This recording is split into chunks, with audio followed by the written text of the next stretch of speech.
1. This was a few years ago. I was 23 and had just graduated university with my journalism degree.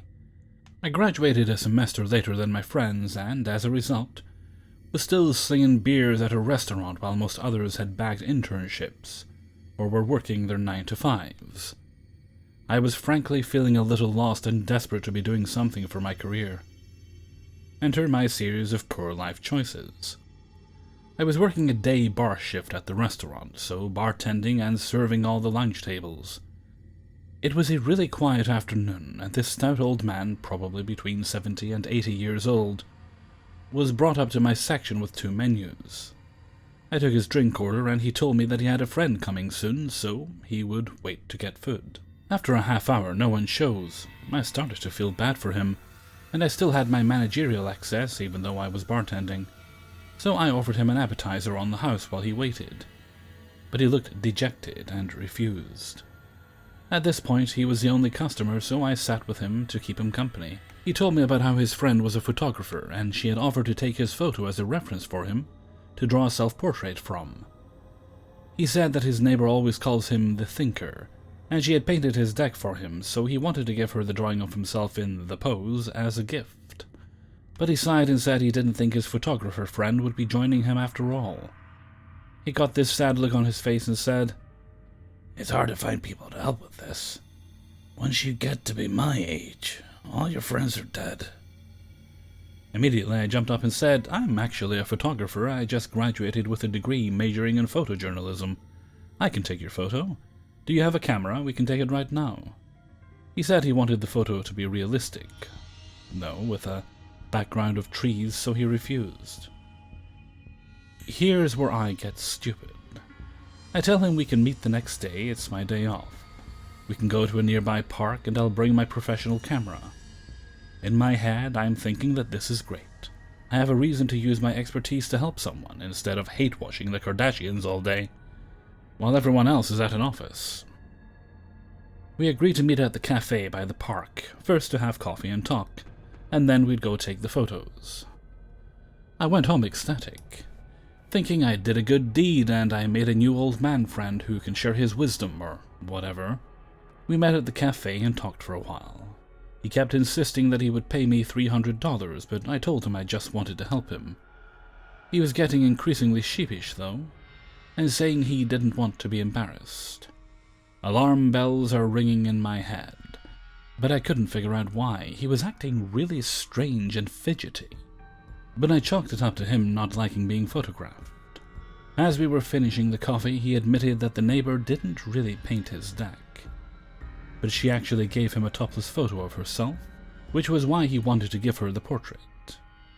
He had a weird look in his eye, and I was immediately uncomfortable and put off by his demeanor and the sudden story change. At that point, I just wanted this whole thing over with, so I said something stupid like, "Oh wow, that's nice. Anyway, let's get going." I had walked to the cafe since it and the park were only about 2 kilometers away from my house, but he said he couldn't walk to the park so we can take his car. So I got into his car. I know! When we were inside, he takes out a photo album and said, "The topless picture she gave me is in here. Do you want to see it?" "Nope, not at all," and I proceed to not get out of his car. I cannot explain myself. He starts driving and we're looping through this giant-ass park. I keep pointing out places where he can perch to do his thinker pose, but he says it's not secluded enough, since he doesn't want to be embarrassed. At this point, I finally realized what a ridiculously insane situation I put myself in.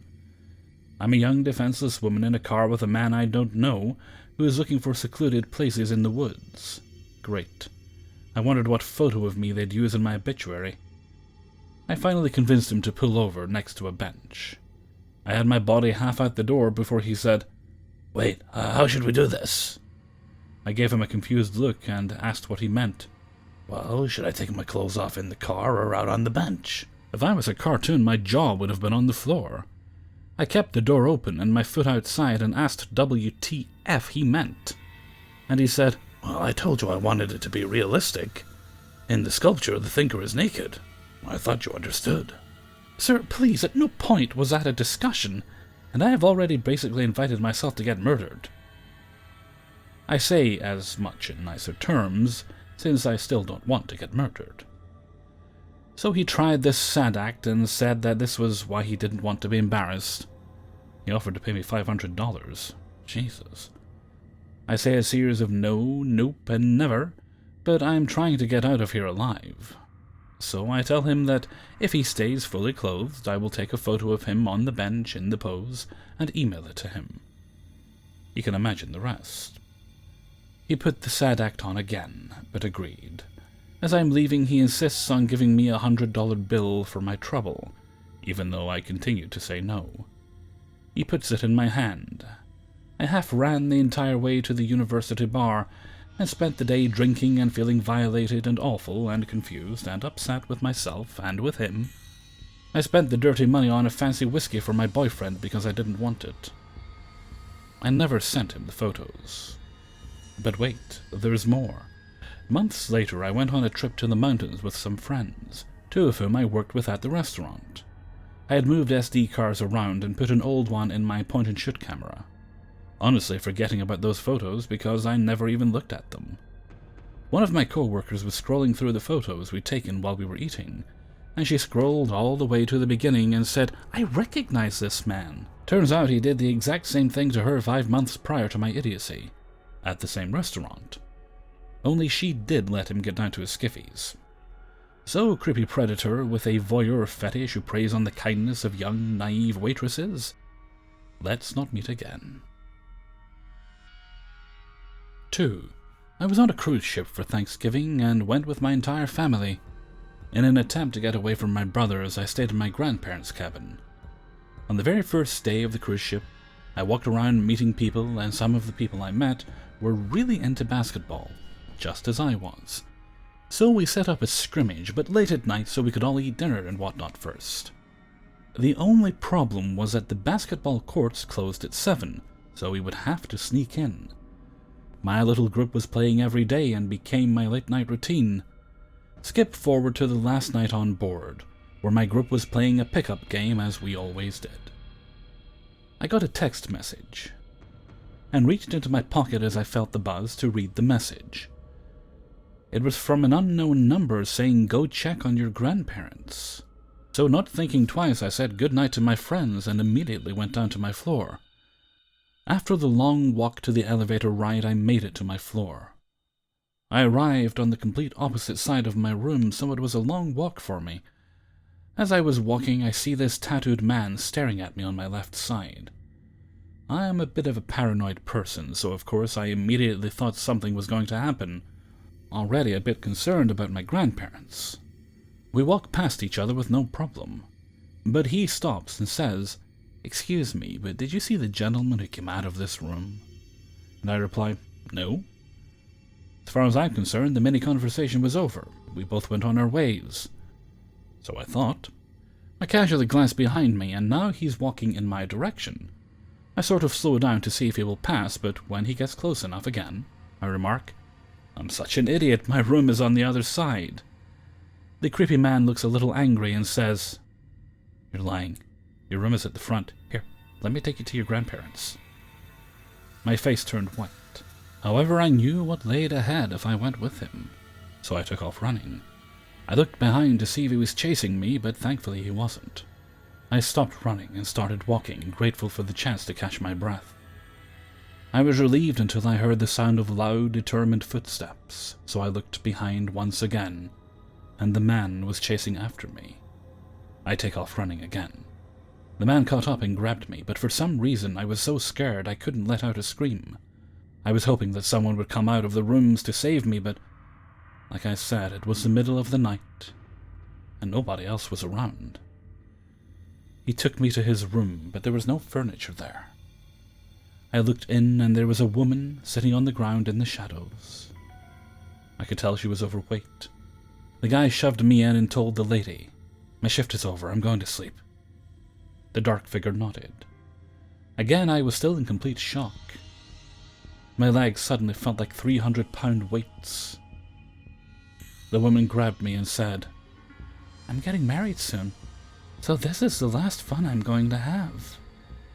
Now, at the time of this, I was a minor.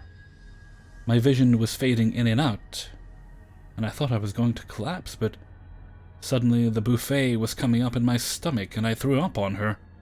Probably not the kind of action she thought she was getting that night. After that, I left the room swiftly and sprinted all the way to my grandparents' room. I got in there and double-bolted the locks. My grandparents woke up and said everything was okay, and I was thinking, just let me spill my guts over what happened. However, I said the security guard found my friends playing basketball, so we all ran from him. They said okay and went back to sleep. I don't know why I didn't tell them what happened. Meanwhile, I just stayed in the bathroom all night. Not because of the buffet, but I was really scared. The guy must have been stalking me and seen me go to my room with my grandparents over the past few days. So I was really freaking out, thinking he knew my room. He said his shift was over. What if he worked there? I stayed up all night, but there were no problems. My family created a plan to go to brunch in the dining hall, so we all got up at 8 and went there. The waiter was taking us to our seats. I was scanning the area when I noticed the same man who chased me yesterday with an overweight woman and a couple of other goons. They saw me too, and they all started staring at me. My whole family went to be seated, but I was in the middle of a staring contest. Luckily for me, my mom saw me and what was going on.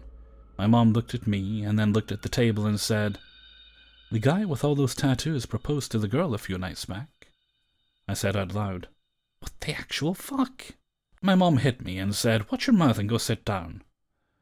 I ended up sitting down so my back was to the table of the creeps. I never said a word about what happened that night, and I don't plan on telling my family because I'm worried they won't want to take cruises in the future. However, I was texting to my new friends from the basketball courts and told them what happened that night. One of them said, "I was chased by the same man. However, I was able to outrun him before he caught me." I was a bit relieved I got that off my chest and that I wasn't alone in the situation. I still didn't decide to tell anyone else. I really don't understand how these people got my phone number, but tattoo head and overweight woman. Let's not meet. 3. I was 22 when I got pregnant with my now 10-month-old son. I am very close to my husband, 26 at the time, but I'm not in contact with my narcissistic and abusive parents. As a result, I was feeling scared. There are some things you simply need a mom for, and a first pregnancy is one of them. So I grew closer to M, a 25-year-old friend of mine who was out of work for reasons she didn't say. Before then, she was a nanny and thought herself to be quite the expert. I stayed at home due to a difficult pregnancy and would text her during the day. The first red flag, looking back on it, was probably when she said, "I knew it," when I told her I was pregnant. I guess this is something people say, but then she said, "I had a vision. I simply felt it in the air that someone was pregnant." Okay, I thought a little odd, but maybe M was just eccentric. I should also say that my husband did not like me talking to M. He's usually a laid-back, carefree person, but he was adamant about this. M had apparently dated my husband's best friend, Edward, and came out about horrid instances of abuse after dumping him quite abruptly. Maybe this did happen, I told my husband, who was annoyed I wouldn't take him at face value. As an abuse victim myself, I'd like to believe other victims. Looking back, I wish I'd listened to him. Anyway, I told M that I wasn't speaking to my family and that I felt alone. Again, I was pregnant, sick, and vulnerable. "Okay," she said. "Thanks for telling me. You know, family isn't always blood. I can be family for you. I can be there for you. I can throw you a baby shower and help out. Hey, I have experience as a doula, so I can help you along the way." Even though it was not that long ago, I was really naive. I was also really, really lonely without a mom, so I agreed. Soon M began showering me with gifts, crackers I could eat, ginger candies for the nausea, religious baby CDs, stretch mark cream. Some of this seemed a bit too personal for me at the time, but I figured, hey, it's the thought that counts. First trimester was bad, and my OB wasn't taking me seriously. When I told them I was extremely nauseous and couldn't get out of bed, they told me they couldn't prescribe me anything. They told me I would have to go to my primary care doctor for medicine, and I guess I was so exhausted I didn't feel like jumping through too many hoops. I will do this differently during my second pregnancy. I will do a lot differently. That's okay, Em said. In my training I've learned that there are some drugs that are awaiting FDA approval, but they help nausea like this, and worked for my previous patient. She gave me these doTERRA pills. I looked it up and found they were mostly snake oil, and a part of what I now realize is a pyramid scheme. Em vouched for them, though, and said they were a more holistic approach, and goddamn was my nausea bad. So the following morning I took them and immediately and violently threw up. I told her and she said, "Keep forcing them into your body until it takes, okay?" I called my husband about this, who was pretty pissed off. Em had come over while he was at work, and he wasn't entirely aware all this was going on. To his credit, he was going through a lot of stress on his own end with the baby on the way, so I texted Em and asked her to tell me more about her formal doula training, to which she said she had none, and the previous patient she had been talking about was her sister.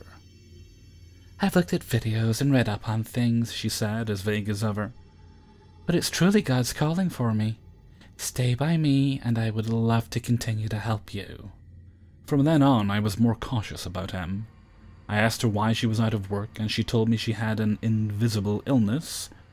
When I asked for more specifics, she told me that her bones were wobbly and her muscles would stop working. She said it couldn't be diagnosed and that doctors didn't believe her. The one diagnosis she gave me was fibromyalgia, which I have heard is painful, but wasn't sure if this was accounting for her being out of work, as she said. My mom had fibromyalgia, but as I said, I am not in contact with her. To this day, I don't know if Em really was in that much pain. Who am I to say? My point is, though, it all felt off. I invited Em to a Friendsgiving we were having around the holidays, and a friend approached me shaking. "She's talking about your abuse," my friend said. "She says she's helping you through it and how you were going nowhere when she met you." I continued to host the party and eat chips, pregnant, and confronted Em about it after the party, who denied it completely. The only problem was the friend who had told me had never met Em before, and was saying things only Em could say. So I kept my distance. I had a group chat on Facebook Messenger with close friends, where I gave little updates on how the baby was doing, the gender, the name, his middle name is Fox, which is relevant later, etc. And she was still a part of this. If I had sciatic nerve pain, she had sciatic nerve pain. When I talked about my back hurting and nausea, she had the exact same thing. Finally, she told me, "You're not handicapped like me, you're pregnant. These updates you're giving me are offensive." So I removed her from the chat. Most friends were happy to hear the updates anyway. I'm actually surprised nobody got sick of me. And his middle name, Fox, caught on. Yes, I love the X-Files. People started talking about the name and would comment on my statuses with things like, "So excited to see the little fox." Yes, I know I was really extra. It was my first pregnancy, okay? Em backed off a little and apparently, as she briefly mentioned, was in a mental hospital for some time. I don't know if this was true. I didn't know if anything was true about her at this point. Time passed, and in mid-spring she came by again. I had time to cool off and was well into the second trimester and feeling a bit better. She brought by beautiful baby clothes, which I was thrilled about initially, and snacks, always needed. Upon looking at the clothes, I saw most of them had lines on them. "How sweet," I said. "Yeah," Em said, "for our little lion pup." I laughed at this, but got a sinking feeling as I opened a card from her that read, "For the little lion," capitalized like Fox in his name. At this point, I was beginning to feel a little strange. My husband actually got home around the time she was there, and being his chill self, tried to play it off. She was openly hostile and said things like, "Get fucking lucky using cloth diapers. You all will learn how to parent right eventually. You obviously haven't been parents before," etc., etc. Her husband came by to pick her up, and swooped me into a big hug. This surprised me, as Em initially told me her husband had autism, didn't like to touch people or be around them, and didn't like me. He took her home, and my husband and I decided together that was enough for Em. She was still invited to my baby shower in June. Time passed as it does, and I grew bigger. I was on bed rest, monitoring my contractions, and using crutches for sciatic nerve pain. My baby shower was sort of my last hurrah before giving birth. The night before, I got a text from Em. "How could you?" she says. "What?" I say. After a bit of prompting, she says, "You gotta pack and play." I had posted some of my nursery things on Facebook. You can even see me asking Reddit about bassinets and deciding on a pack and play. "Yeah?" I said. "You gotta pack and play when I got you a bassinet as a gift." Let me just say that a bassinet was not on my registry, but a pack and play was. My grandmother had given me money for one, as she couldn't come to the shower. I'm actually going back to my old Reddit post to see exactly what Em said. It was this. "I'm mad you got yourself a pack and play. I got you a bassinet as your gift. A pack and play makes no sense. You don't understand, and you didn't take my advice. You screwed yourself over, and I'm confused by your decisions. How could you get a pack and play for your shower? They don't even work as a bed. They work as a playpen, and infants use those. You were wrong if you think infants don't play. Why are you doing this? I tried discussing safe sleep with you, and you feel personally negative about what you did. I am so anxious." For some reason, I took her at face value and answered her as calmly as possible. She continued to say that my idea was poorly researched and simply a bad product. A bad product is what got me. I was about to have a baby, and I was putting a lot of damn work into already being the best mom I could be. I was also monitoring my stress because, again, highly pregnant. I snapped and said, "Honestly, I'm the mom. I'm making the decisions. If you cannot accept that, I'm sorry." Then she says it. The thing that she must have been thinking for some time. "Just because you're the mom doesn't mean all the decisions are yours." "Actually," I said, "it does." "I'm shaking, whimsical potatoes." She then begins to send me nonsensical text messages, and eventually I stop following. My phone blows up for the rest of the night, and I turn it off. She did come to the shower, but close friends had heard about the situation, and she was treated like a pariah.